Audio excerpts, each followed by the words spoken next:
Okay, so we're going to go over some of the factions for Faction Battlegrounds. Now, this time we're going to go over the Zyan faction, but I want to just say briefly, just to keep in mind that, again, this is a prototype of the game. So some of the rules and artwork and stuff is subject to change. So with the Zyan faction, you're going to have a lot of commanders in this one. So in this one, you're going to be able to utilize them to be able to give jump starts on some of the equal to or less units. So if I have this one with the rank of 3, I can command another unit of rank of 3 or less. So the big thing on this one is you have a lot of commanders in there and you can use them strategically throughout the game. You can use your defensive bonuses like Phalanx or Bolster. Now what Phalanx does, so let's find a unit. Where's my unit with Phalanx? Right here.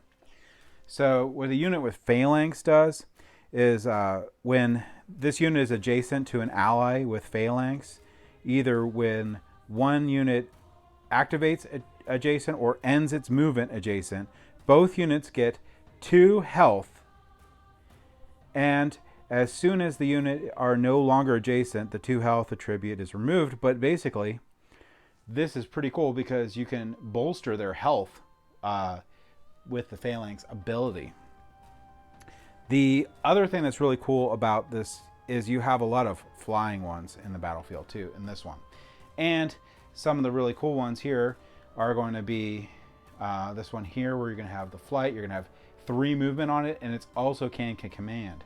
So you can have this, other than ranged attack and other flying units, you can have this one up in the air, free from being, for the most part, taking, at least free from taking melee damage from the ground, and being able to command other units. So that's really cool.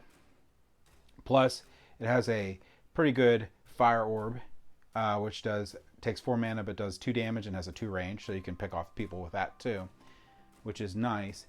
But another one that I really like that is also in this faction is the Wild Pegasus. And the big thing I like this one a lot is because if you got some of the units around on your opponent that are just heavy spell units, you don't have to worry about this unit being hit, because if the only range they have in an area is going to be magic, this one is completely immune to spells, so they can't actually damage it. And if they have no other ranged attacks, they can't hit this Wild Pegasus unless they have another aerial unit.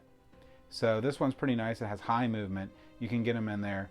You can drop down this unit and claim some of the resource centers, which is really nice for this one.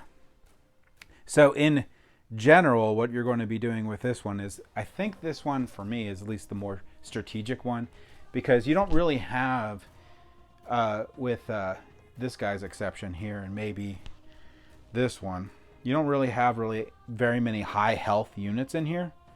So you have like 3. So this one's in here.